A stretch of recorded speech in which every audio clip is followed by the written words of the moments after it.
Hey ladies and gentlemen, and welcome back to the Michael Bogger Show. Of course, I'm your host Mike, and let's get right into it with a very dirty word. A word that your boss would wash your mouth out with soap if he knew you ever uttered. That word is union. Tisk tisk, man. Tisk tisk. I can't believe you used that word at work. But anyway, let's get into the topic of why we're talking about unions. Here in Virginia, we have Amendment 1. Amendment 1 is basically a union buster amendment. Now, if you don't know much about Virginia, you should know that we have a right to work state, which basically means businesses have all the power, shut up and do your work or you're gone.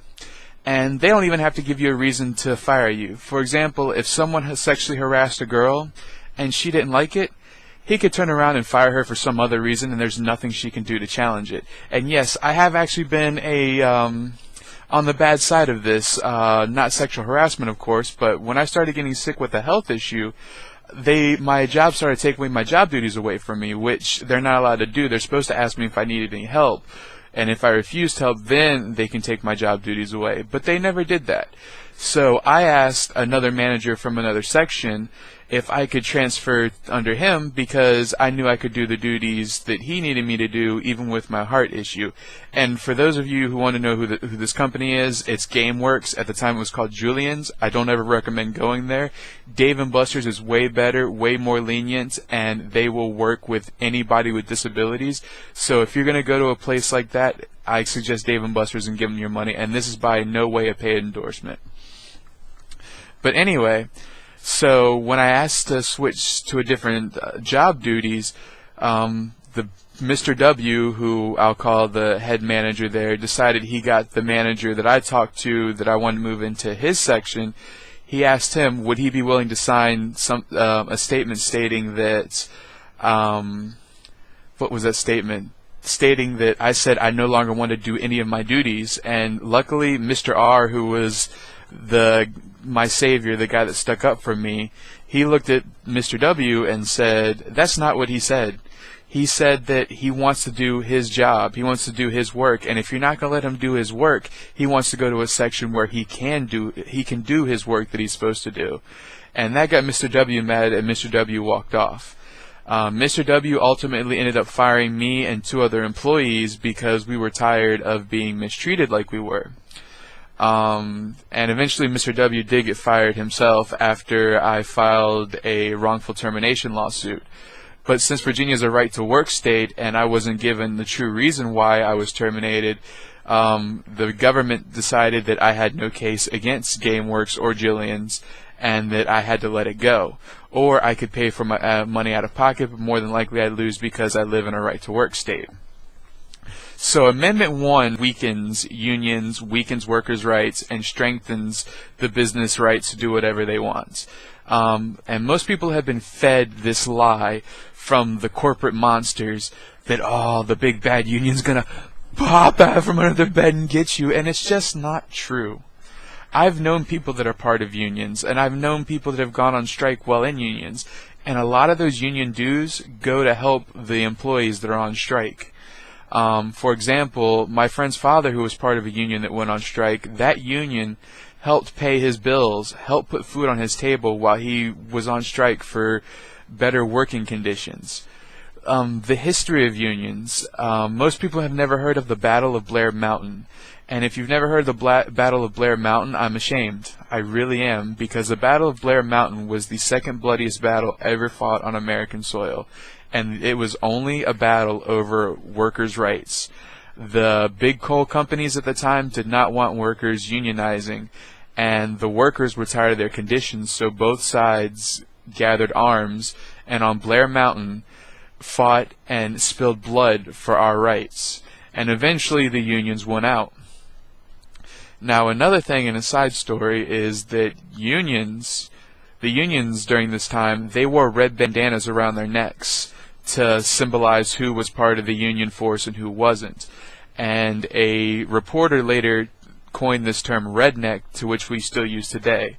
Now, the rednecks today are nowhere near as respectful as the rednecks back then, because rednecks today believe that unions are evil, that people are evil, to do your work and shut up. You should be treated the way you are treated, blah blah this, blah blah that. They're basically fed corporate BS. And I have no respect for them, and I wish they would stop calling themselves rednecks, because rednecks died so we could have a 40-hour work week. Rednecks died so we could have maternity leave and hopefully paternity leave. Rednecks died so we could have sick leave. Rednecks died so child labor laws would stop existing. Well, child labor would stop existing and the laws would be created. These people gave their blood because they believe American workers deserve better, and almost all of America that's against unions have forgotten that. Now, there are corrupt unions out there, yes, but who's more corrupt, the unions or the companies like Walmart who make their employees go on welfare, or the oil companies who try and hide all these huge oil spills, the governments who hide all these big projects and have bloated military budgets and don't help those in need. A society should always help those in need. We need unions. We need to end right to work. The only reason businesses grow in right to work is because they can do whatever they want and get away with it. It's very hard to convict a business of doing something wrong to a worker in a right to work state. So I'm telling my fellow Virginians to vote no on Amendment 1. I'm telling the world to vote no on any union busting anti-union legislation, because we need unions still. Until the world can learn to treat each other as living beings, we do need unions. We need people who will fight for us. And I will fight as much as I can using whatever media I can. Believe me. You'll learn from me eventually that I'm a fighter. I've had so many health issues. I've had companies walk over me. I've had so many people try to steal money from me. Legitimate companies, which we are going to court for. But that'll be in a later video that's already scheduled to be uploaded later on. And I'm not done yet. Trust me. I read laws. I have the entire, it's a 2012 edition, but it is the Virginia Criminal and Traffic Law Manual, and I'm hoping to get a newer edition later on. But yes, I have law books. I like reading law. I studied law in school. I've studied business in school. I've studied economics, and I'm going to tell you right now how shady things are. If you go to Old Dominion University, which is a university I do not suggest going to, because I will make a video later on talking about how they discriminated against me when I was disabled. In the year 2015, I had to relearn to walk, but that will be another video for another time. But they brag that they have a psychology course that teaches you how to trick customers into buying anything. And I just think that's wrong. The customer knows what they want. If there's something cooler out there, that's fine. But if I come into a place looking for a chair, I don't want you selling me a sofa. I want a chair.